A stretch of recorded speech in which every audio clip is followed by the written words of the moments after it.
Posons-nous un instant maintenant dans l'esprit. Souvenons-nous pourquoi nous sommes ici. Tous les lundis, nous revenons ensemble pour passer un temps dans notre sanctuaire commun, notre sanctuaire virtuel, notre sanctuaire, notre grand salon ensemble, où nous pouvons réfléchir, méditer, discuter ensemble et surtout écouter et nous souvenir d'un message d'amour, un message de paix. Pendant ce temps qui est particulièrement troublé, nous avons tous besoin de ces rappels, que ce soit en venant à des séances comme celle-ci en ligne ou simplement s'installant sur son canapé en ouvrant un livre d'inspiration.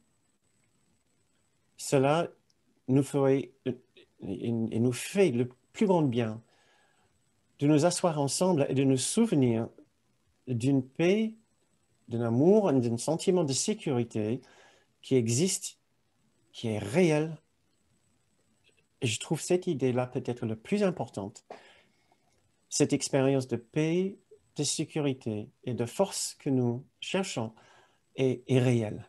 Voilà. Il n'y a rien d'imaginaire ou d'irréel. Nous avons raison de le chercher et nos efforts sont justifiés. Merci d'être ici ce soir avec nous.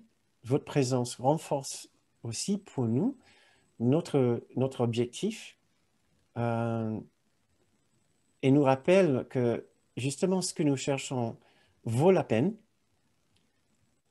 et que la paix que nous cherchons est l'expérience qui va guérir le conflit et la peur qui s'immiscent dans nos cœurs en ce moment, qui peuvent être présents dans nos esprits. Posons-nous alors quelques minutes ensemble ce soir, écoutons ensemble un message de paix. Le thème que j'ai choisi pour ce soir, c'est le fil d'or.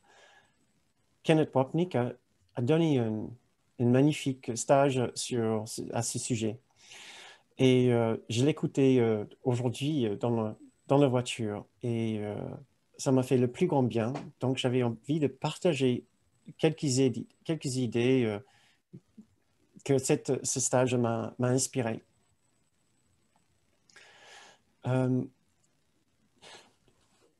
Ce monde connaît une période troublée. Il passe à peine un jour où nous n'apprenons pas une autre nouvelle qui peut nous bousculer ou nous pousser dans nos retranchements pour retrouver la paix intérieure. Si ce n'est pas ce qui se passe dans notre pays au niveau de les droits, les libertés et aussi des difficultés de maîtriser la situation courante, situation actuelle avec le virus, alors c'est des situations dans d'autres pays, que ce soit le Liban ou les États-Unis, et nous ne parlons jamais assez de l'Afrique, donc les difficultés ne cessent de continuer. Donc, nous sommes, de toutes parts, nous recevons des informations, des difficultés par rapport à ce monde. Ce monde est un monde de difficultés, puisque c'est un monde peuplé par une humanité qui a décidé de se séparer spirituellement de sa source et de tout souvenir de son origine dans l'amour de Dieu, dans une paix intemporelle. Dès l'instant que nous pensons être séparés de cette splendide amour et de cette paix intemporelle, de cette paix infinie, effectivement, nous allons tout voir à travers le filtre du conflit et de la peur. Pourtant, dans chaque situation, il y a la trace de ce qu'un courant miracle appelle le chant oublié. Donc, il y a la trace de cette mélodie chantée au ciel, par les anges si vous voulez. C'est la mélodie qui est présente derrière les apparences de conflits, de difficultés, de guerres, de problèmes de toute nature. Un court miracle nous présente l'idée donc que cette paix que nous cherchons est un son, un chant. Mais nous pouvons aussi imaginer que ce rappel de la réalité soit aussi un fil d'or.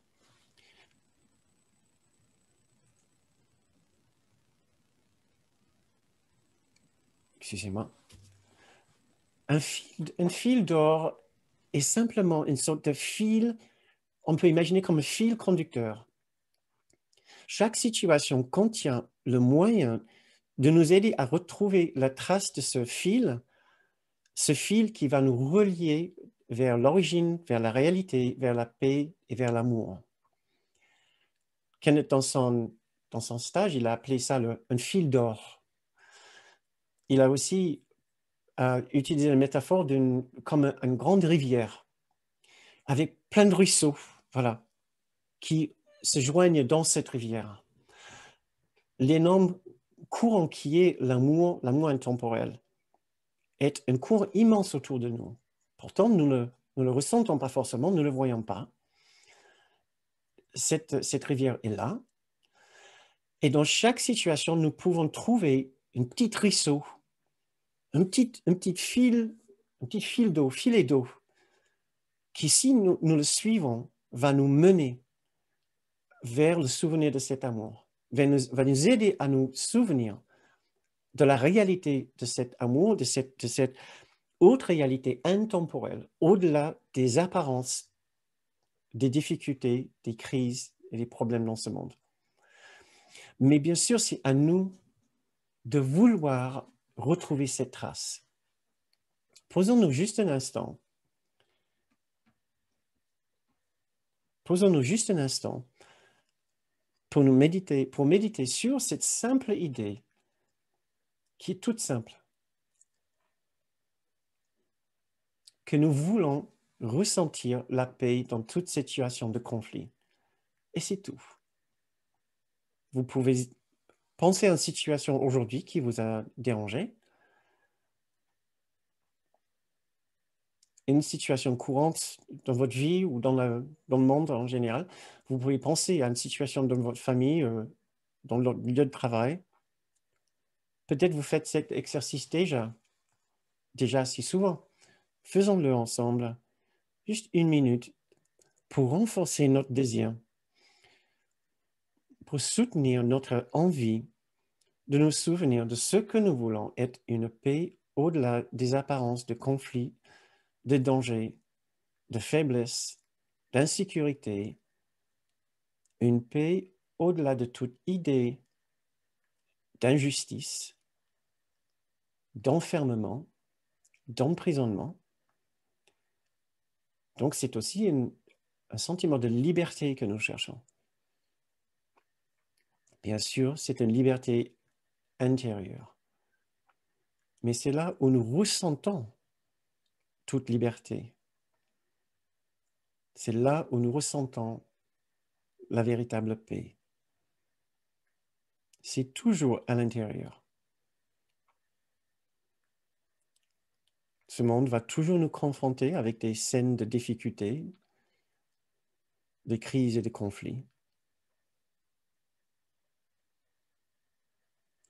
Mais cette paix est pourtant toujours là.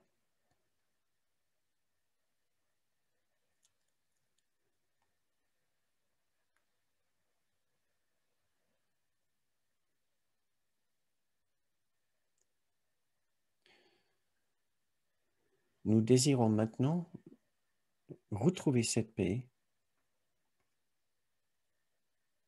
et cela dans toute situation.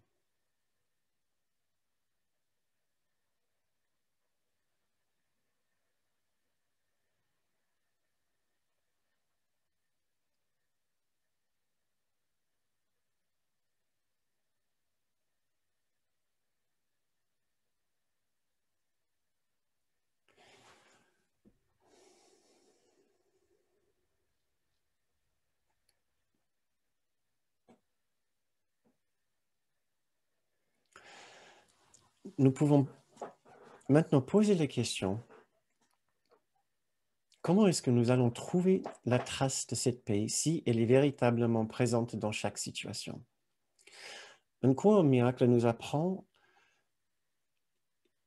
que notre difficulté de retrouver la trace de cette paix est une difficulté pardon, qui relève à choisir la bonne interprétation de la situation qui nous entoure. Chaque situation présente un certain ensemble d'images, un certain ensemble de scènes, de gens en activité, de choses qui se passent. Et avant que cela ait un effet pour nous, puisque c'est juste des scènes, des actions, des choses qui se passent dans ce monde, avant qu'il y ait une réaction émotionnelle en nous, il faut une interprétation. Il faut qu'on comprenne quelque chose de ce qui se passe. Donc, si nous sommes contrariés, si nous sommes dans une souffrance par rapport à ce qui se passe dans notre vie, dans la vie de nos enfants, de nos parents, dans la vie de la société, ou la vie sociale, nationale en France ou ailleurs dans le monde, nous avons dû avoir déjà interprété les scènes devant nous. Il n'y a pas de souffrance sans une interprétation de souffrance. Et un cours miracle nous apprend qu'il n'y a que deux voies ou deux possibilités d'interprétation. Si la souffrance est dans notre expérience, dans notre perception, nous pouvons être garantis que notre interprétation, notre perception a été guidée par cette présence que nous appelons l'ego ou l'esprit faux. Et j'aime bien rappeler que l'ego n'est nul autre que la partie de nous qui a décidé de garder dans son esprit l'idée qu'il est séparé de l'amour. C'est tout ce que c'est l'ego. L'ego n'est pas le diable, n'est pas le démon. C'est juste la partie de nous qui souhaite continuer à se voir et avoir l'expérience de lui-même comme séparé d'une présence que nous appelons l'amour infini ou la paix intemporelle.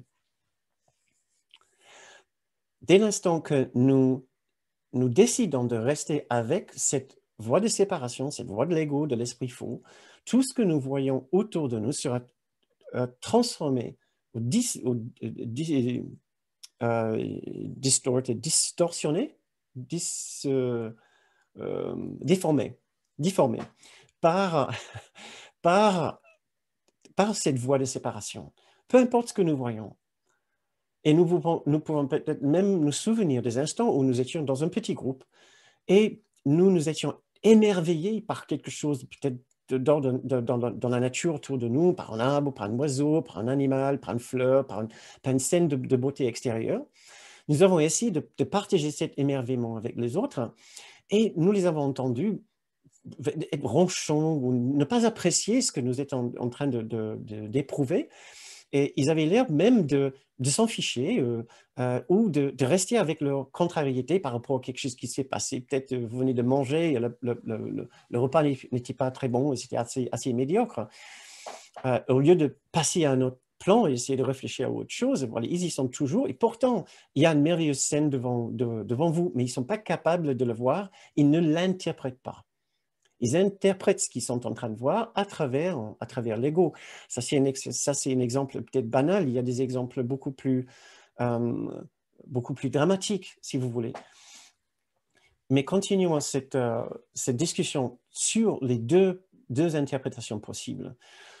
Donc, le cours nous apprend quand même une des interprétations sera toujours guidée par l'ego, la voie de la séparation. Et l'objectif de l'ego, c'est de continuer à confirmer et faire perdurer notre existence en tant que des êtres séparés de l'amour, de concrétiser dans notre esprit que nous sommes effectivement dans une identité séparée et qui n'appartient plus à cette paix infinie, à cet amour intemporel.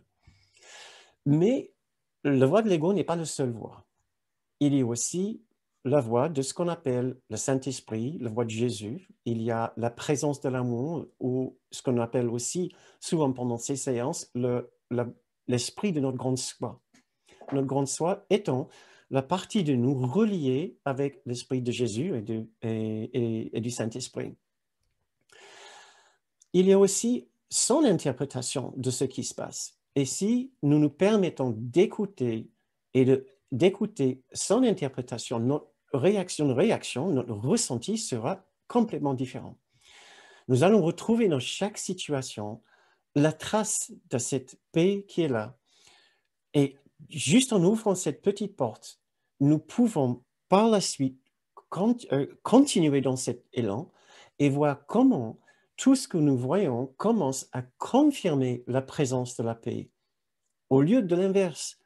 Quand nous sommes dans l'ego, nous avons l'impression que dès que nous commençons, c'est une sorte de spirale qui se met en boucle, et nous ne voyons que ce qui ne marche pas, ce qui confirme qu'il y a un problème, qu'il y a injustice, qu'il y a une raison d'être remonté, il y a une raison de ressentir cette colère ou cette tristesse. Il faut trouver le moyen de couper cette direction, cette fleuve ou cette rivière ou ce ruisseau qui mène vers une sorte de tourbillon, le ruisseau de l'ego, qui mène vers un tourbillon, une spirale qui va finir par nous engloutir dans sa noirceur.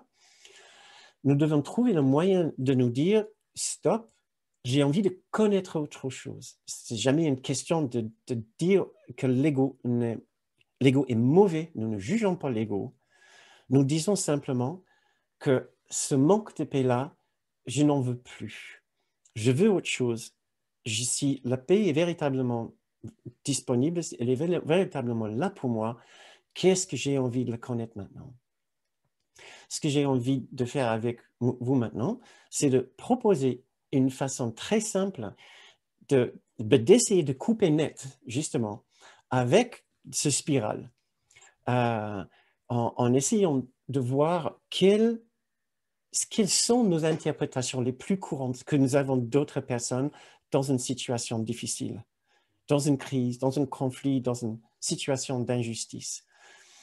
Et nous allons voir, donc, tout premièrement, quelles sont les interprétations les plus courantes de l'ego, de notre esprit faux, et quelles seront les interprétations possibles de notre grand soi, de l'Esprit juste en nous, du Saint-Esprit et de la présence de Jésus en nous. Mais pour cela, j'ai besoin que vous m'aidiez donc. J'ai envie de vous demander de penser à des situations qui vous mettent un petit peu en difficulté pour trouver la paix intérieure et de vous demander quelles sont vos interprétations des acteurs dans ces situations. Quelles sont vos pensées par rapport à eux? Qu'est-ce que vous êtes en train de conclure par rapport à eux? Et ne me dites pas que vous pensez que c'est des anges. Hein? Donc, vous pouvez être honnête ici. Nous sommes entre amis. Notre objectif, c'est de retrouver la bienveillance. Mais la raison pour laquelle nous devons trouver la bienveillance, c'est parce que nous n'y sommes pas. Donc, ne prétendons pas. Sinon, nous ne pouvons pas avancer.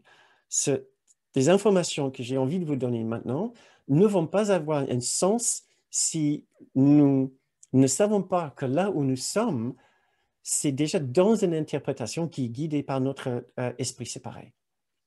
Quelles sont vos pensées, vos opinions, vos jugements des personnes impliquées dans les situations difficiles que vous constatez aujourd'hui dans le monde ou dans votre vie?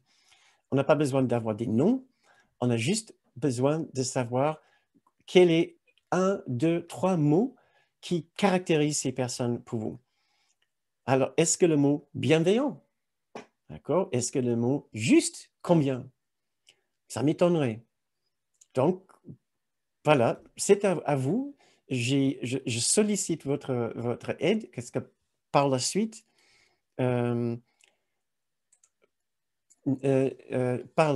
nous allons continuer pour voir quelles sont les autres interprétations de ces personnes. On a une première suggestion, merci Eric, inconscient. Ces gens-là sont inconscients, d'accord? Pas forcément dans le bonne inconscience. Quel ego? Quelqu'un est vraiment dans l'ego. Les gens sont faibles et superficiels. Ça, c'est parfait.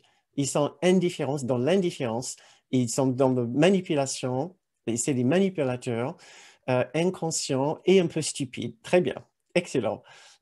Malotrusse, merci Guy, il n'a pas inventé le poudre. On a envie de dire manipulateur pour exister, sans gêne, manipulateur, jugeant, malhonnête, mensonge et manipulation. Il est malade et arrogant et méchant. Ils sont bêtes, ils sont irritants. De quoi il parle? Euh, donc, je suis en train de lire vos suggestions, vos pensées les plus honnêtes par rapport à les pensées que vous pouvez traverser votre esprit par rapport aux autres. Je ne sais pas si j'ai besoin de cruel. Je ne sais pas si j'ai besoin de vous aider. Le mépris, le mépris de leur part. Quelle nerveuse la méchanceté des autres. Ils sont dans le manque d'amour. Merci Jean-Marc. Arrogant et injuste. Je ne sais pas si j'ai... Merci. Ils sont flemmards. Ils sont égoïstes. Donc, voilà. N'hésitez pas à me relater les pensées de l'ego qui peuvent être en vous et qui peuvent bien caractériser ces personnes. C'est après que nous allons réinterpréter leurs actions. Parfois, merci Eric, mais je ne vais pas dire pour tout le monde. Ils parlent les autres parlent sans arrêt et ne m'écoutent pas. Donc, ça veut dire qu'ils sont remplis de leur propre importance, si je peux interpréter. Ils ne pensent pas aux autres, ils s'en fichent des autres. J'ai ajouté ça. Ils n'écoutent rien. C'est ça. Vous pouvez penser aussi un petit peu aux dirigeants de pays, parce que certaines personnes dans le monde actuel symbolisent ou reflètent extrêmement bien pour nous tous les aspects le plus ancrés de l'ego. Ils sont dans la peur. Donc, ça commence à venir. Merci beaucoup pour vos suggestions. Ils, ils sont encore là. Ils en sont encore là. Ah oui. Donc, on peut dire que, nos interprétations... excusez-moi. Ah.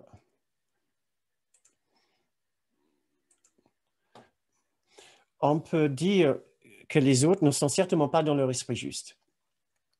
On peut dire qu'ils sont dans un esprit peut-être d'intolérance, de mépris, comme nous avons vu, égocentriques. Ils se font passer pour une victime. Ils sont dans leur monde. Ils sont dans la peur. Très bien. Donc, première chose ici, je ne pense pas que nous sommes en train de faire une grande découverte ici, voilà, de notre conscience. Nous avons une part d'ego, bien sûr. Tant que nous sommes ici, dans le corps, il est bien possible, non, c'est une certitude, qu'il y a une part d'ego en nous. Kenneth Wapnick nous disait, nous sommes toujours 100% égaux et 100% Saint-Esprit, esprit juste. 100% esprit faux, donc de l'ego, 100% esprit juste, et donc du Saint-Esprit ou de notre grande soi. La seule chose qui change, c'est le temps que nous passons dans chaque esprit. Mais jusqu'à notre dernier souffle, nous aurons toujours la possibilité de basculer vers une interprétation de l'ego et donc de la séparation, et donc de contenir l'ensemble de tous ces différents possibles jugements que vous venez de partager avec nous. Prenons conscience tout d'abord de cela. Nous avons un ego. Quand nous suivons l'ego, nous sommes l'ego, avec toute la noirceur, toute la haine, tout le jugement, tout le mépris, que nous n'hésitons pas à mettre sur le compte d'autres personnes, à déverser sur d'autres personnes. Ne soyez pas surpris, ne soyez pas choqués, ne soyez pas déprimés à cette nouvelle, s'il vous plaît. Notre premier pas, c'est de nous rendre compte que l'ego fait partie de nous et de ne pas en avoir peur et surtout de ne pas le juger. Si nous jugeons l'ego, si nous considérons que c'est notre ennemi, qu'il faut le bannir à toute vitesse et avec toute notre force, nous allons juste le renforcer. Notre objectif n'est ni de l'arrêter, ni de le juger, mais simplement de l'observer de notre point de vue, le point de vue de notre esprit juste, main dans la main, avec la présence de celui qu'on peut appeler Jésus, ou notre grande soi, ou une grande sage, pour trouver une immensité de bienveillance au regard de l'ego, de notre ego, de notre petit soi. Comment le faire dans une situation, et dans une situation précise, parce que j'ai l'impression que là, vous êtes en train, avec vos suggestions-là, vous êtes en train de penser à des situations précises. Comment faire cela quand nous sommes face aux gens que nous considérons sont dans l'ego, dans la noirceur, et n'hésitent pas d'exprimer cette noirceur et leur ego? Bon, un cours en miracle nous donne 3 possibles interprétations pour 3 jugements. Voilà, ça c'est ça. 3 jugements des autres pour remplacer la multitude de jugements que vous venez de partager avec nous ici. Tous ces jugements que je vais partager avec vous sont justes. Tous ces jugements-là sont comme le fil d'or, c'est comme le ruisseau qui va vous mener vers davantage de bienveillance et enfin vers la paix et l'amour. Commençons par constater le jugement manquant de bienveillance que nous avons envers l'autre. Décidons que nous voulons changer cela, nous voulons couper ce ruisseau-là, ce torrent qui va nous mener vers le tourbillon. Et décidons maintenant que nous voulons trouver le fil d'or et le ruisseau qui va nous mener vers l'océan de paix et d'amour. Le moyen de le faire, c'est de réinterpréter les actions des autres et de réinterpréter l'esprit des autres. Il y a 3 possibilités. Chacune de ces possibilités, de ces interprétations, va nous mener vers cet océan d'amour. Le premier, c'est les autres ne sont pas bêtes, ne sont pas stupides, ce n'est pas des imbéciles, et des mots encore plus forts qui peuvent traverser nos esprits, ils sont confus. Ils sont confus. Tout d'abord, chacun qui vient dans ce monde est confus.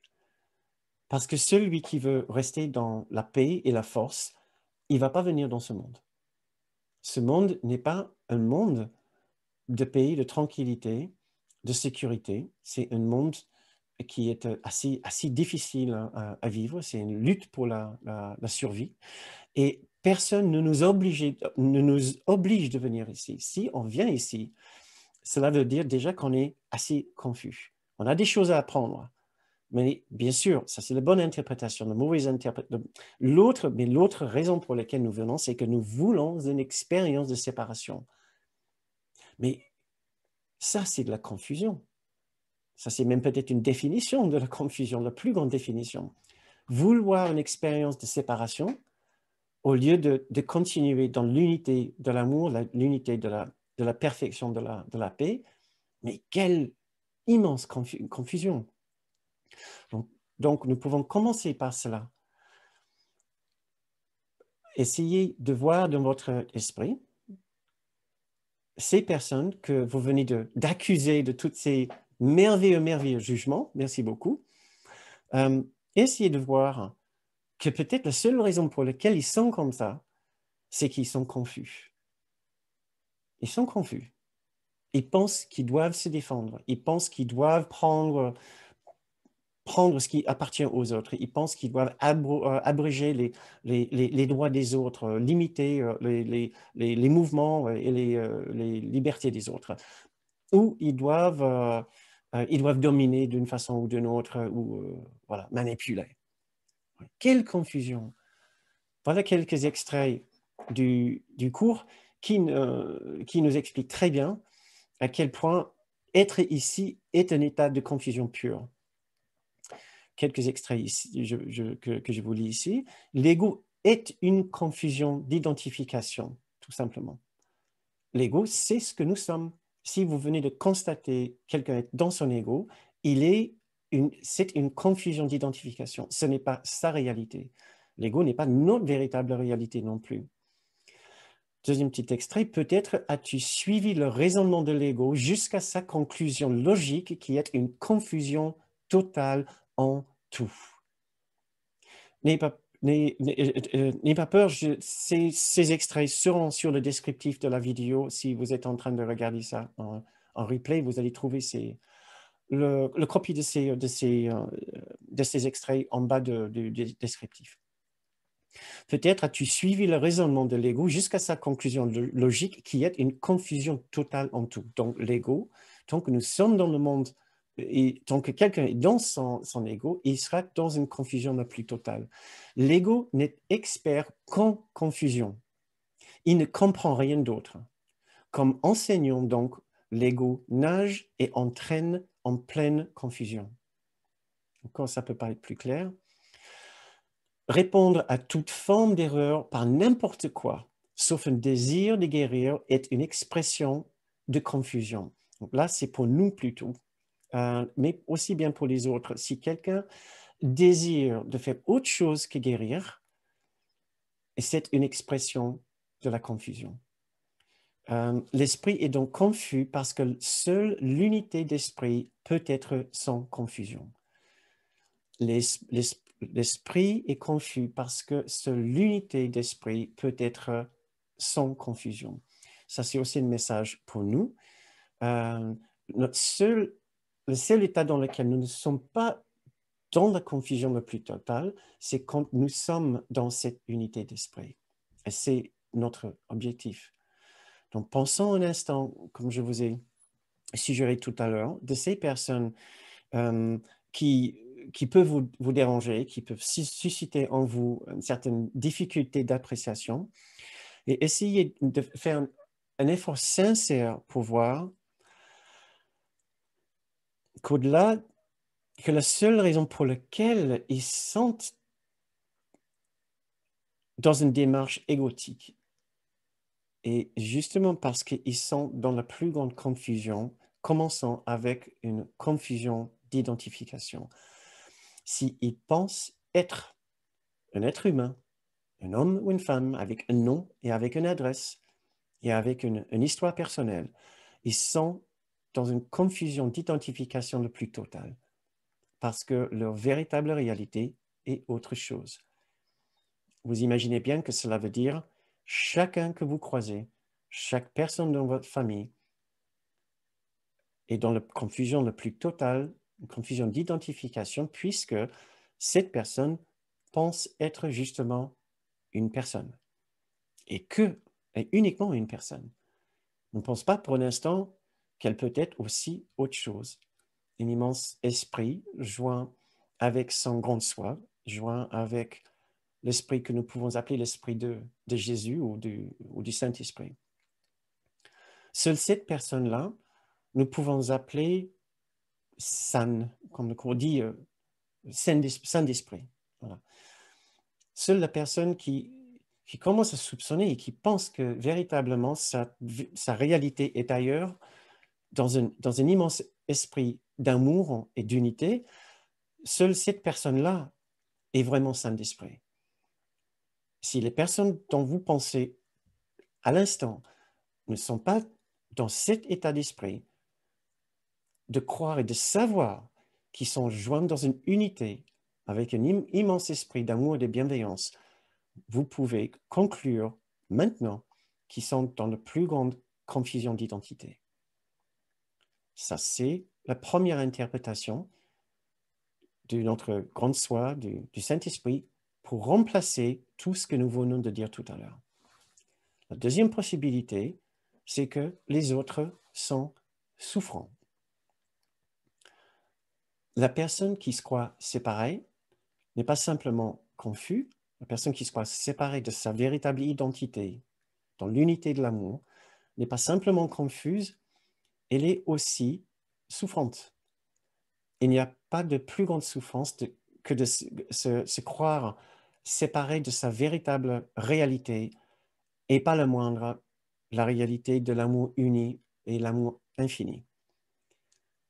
Quelle détresse plus grande est-ce que nous pouvons imaginer? Il n'y en a pas. Les autres autour de nous ils semblent avoir trouvé une sorte d'équilibre dans la séparation, mais c'est uniquement parce qu'ils ont certaines conditions en place dans leur vie qui établit un certain équilibre, qui satisfait leurs besoins. Vous enlevez cet équilibre-là et vous commencez à démontrer la fragilité spirituelle et psychologique de leurs conditions sur Terre, surtout quand ils sont face à la mort, à leur propre mort ou la mort potentielle de leurs proches.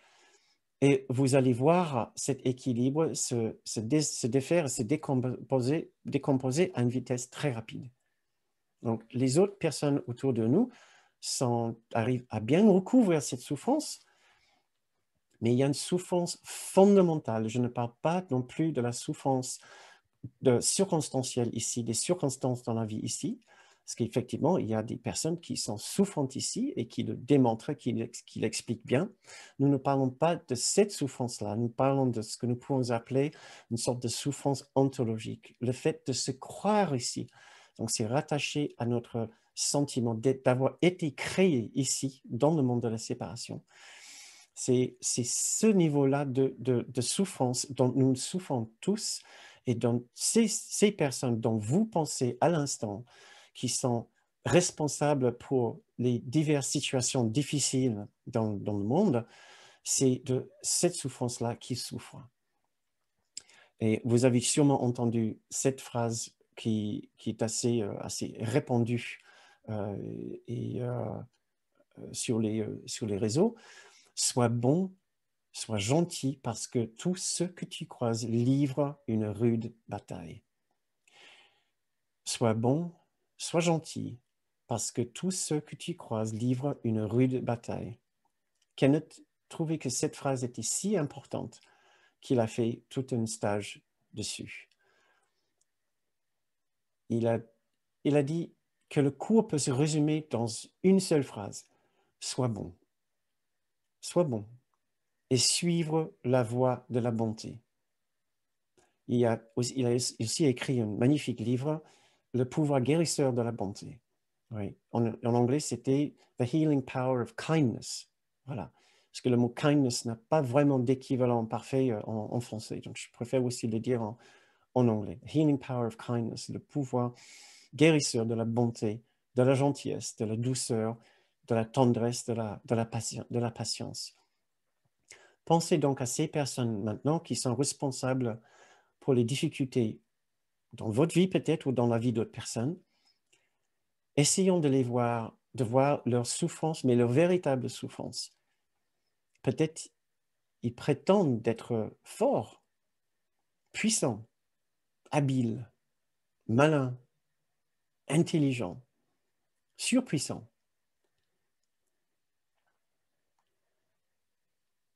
Peut-être qu'ils prétendent être même charmants, charismatiques. En réalité, ils sont confus et surtout, ils sont souffrants. Surtout, ils sont souffrants sans même le savoir.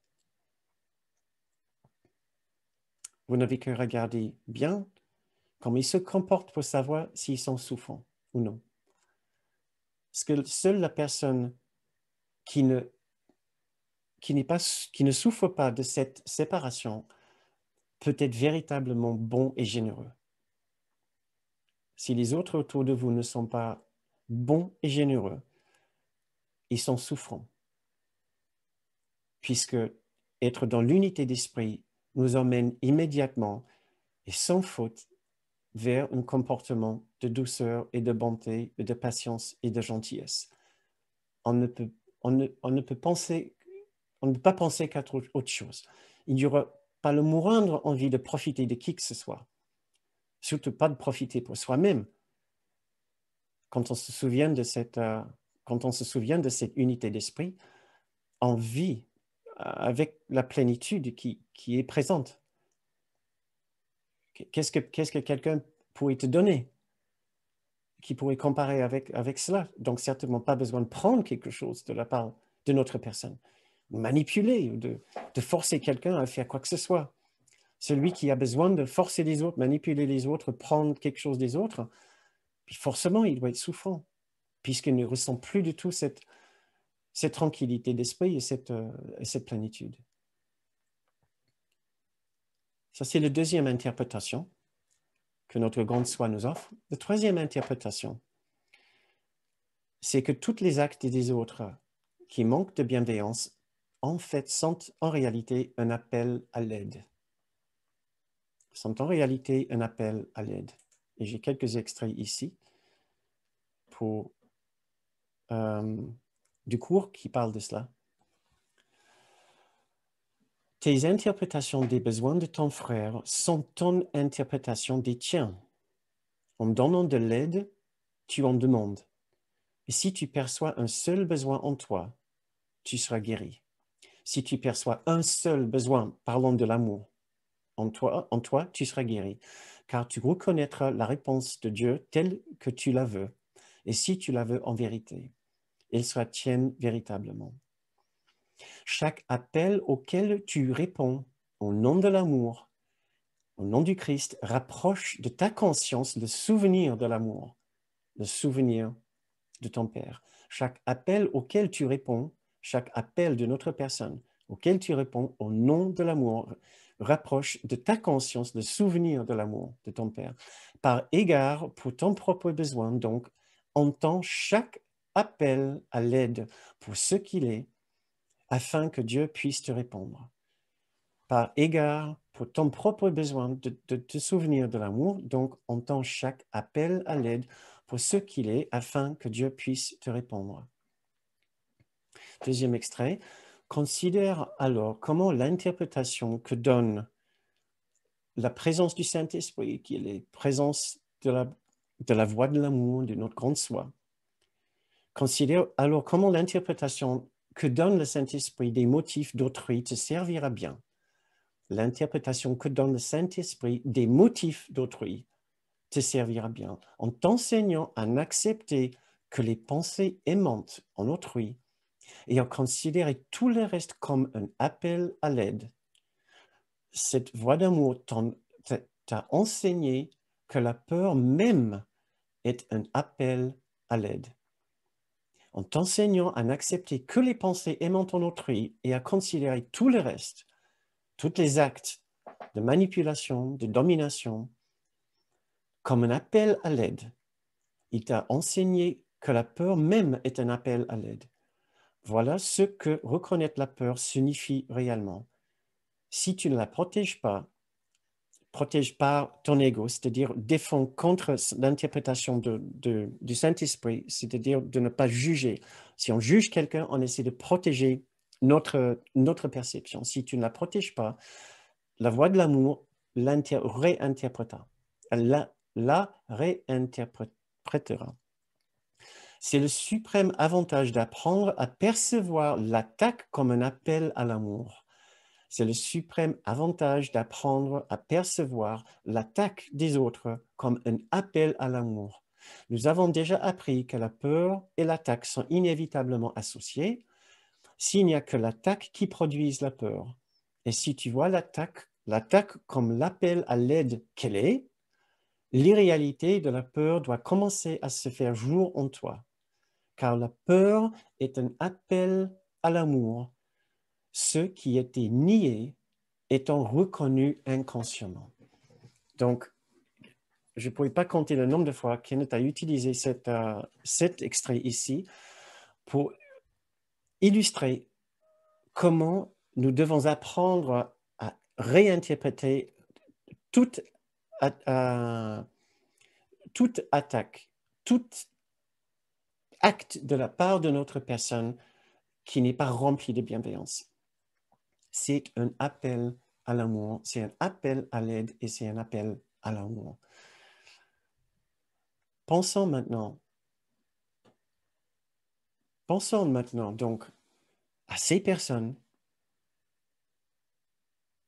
et essayons de voir dans notre esprit comment ils sont confus, comment ils sont souffrants et comment quelque part ils demandent de l'aide. Ils demandent de l'aide de notre part, de les pardonner,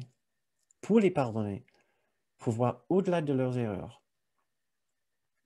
pour les comprendre pour rester bienveillant avec eux. Leur ego voudrait bien que nous souffrions. Leur ego voudrait bien que nous soyons énervés. Nous n'avons plus besoin de suivre ce torrent vers ce tourbillon-là. Nous essayons d'écouter le chant de ruisseau qui est juste à côté du torrent, qui chante pour nous, avec son eau tellement douce et agréable, et qui nous dit, ne t'inquiète pas, tu es en sécurité à chaque instant. Ne t'inquiète pas, cette personne est juste confuse.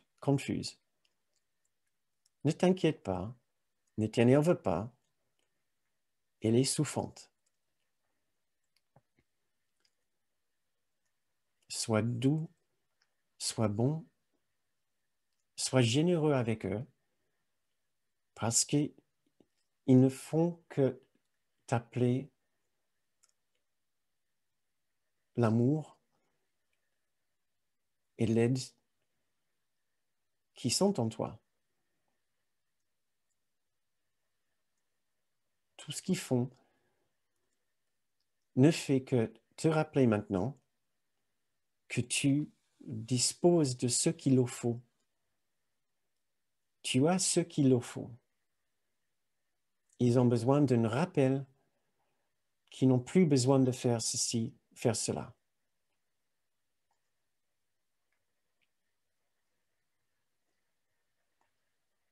Ces personnes-là auxquelles vous avez pensé tout à l'heure ont besoin de ton amour, ont besoin de toi. Dans l'esprit,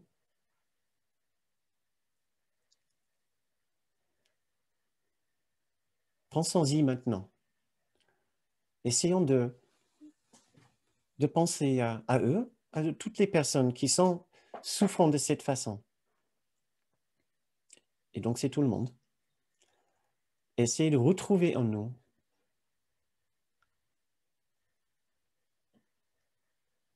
essayons de trouver en nous maintenant les réserves de cet amour pour chacun qui peut vous contrarier, puisque cette personne est confuse, est souffrante et appelle à l'aide. Appelle à notre aide dans l'esprit.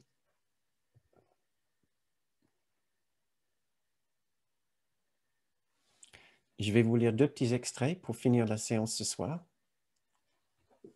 Vous pouvez les méditer si vous souhaitez. Ce monde est un monde d'opposés. Tu dois choisir entre eux à chaque instant tant que ce monde garde quelque réalité pour toi.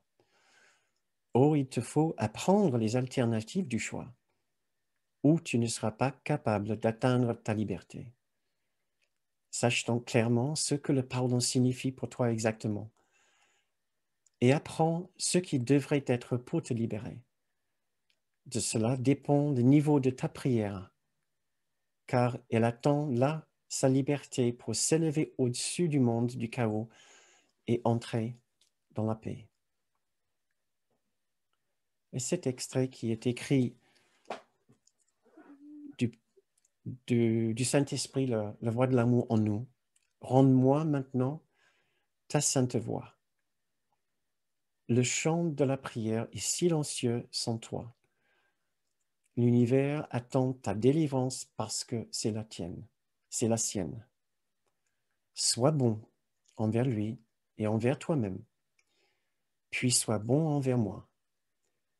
Je ne demande que ceci, que tu sois consolé et ne vives plus dans la terreur et la douleur. N'abandonne pas l'amour. Souviens-toi de ceci. Quoi que tu puisses penser de toi-même, quoi que tu puisses penser du monde, ton Père a besoin de toi et il t'appellera jusqu'à ce que tu viennes à lui, enfin, en paix.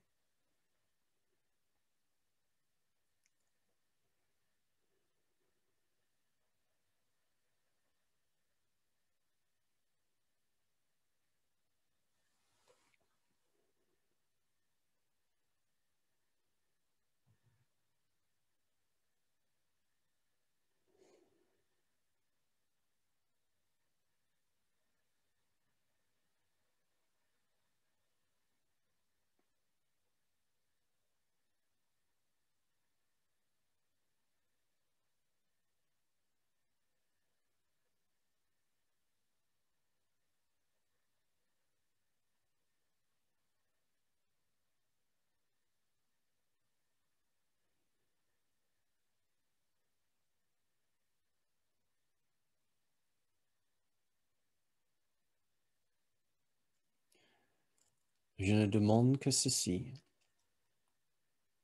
que tu sois consolé et ne vives plus dans la terreur et la douleur. N'abandonne pas l'amour.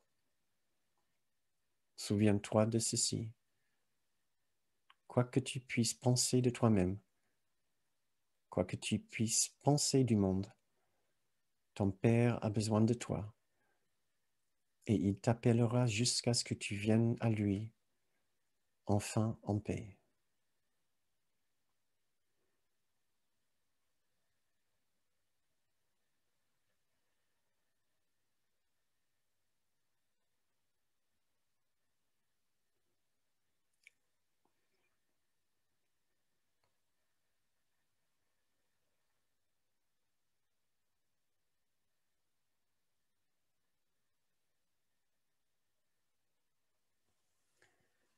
Merci beaucoup.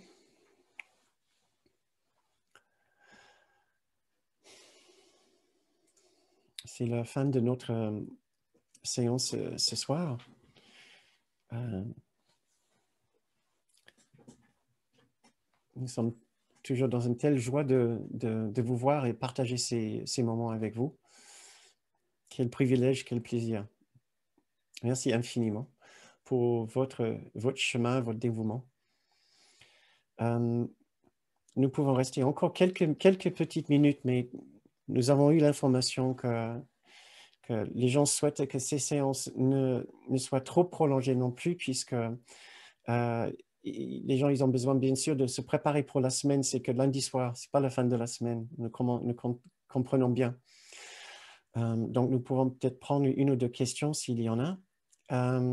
Nous sommes aussi très heureux de recevoir un don de votre part si vous souhaitez contribuer à cette activité qui remplace nos activités en présentiel. Nous sommes tellement heureux d'avoir trouvé cette activité. Et donc, nous sommes très heureux aussi de l'offrir sur la base de la contribution libre. Donc, c'est vous de choisir si vous voulez participer à le montant que vous souhaitez participer, avec lequel vous voulez participer. Vous pouvez toujours faire un don en allant à notre site bernardgroom.com et vous allez voir le moyen de faire un don sur cette page.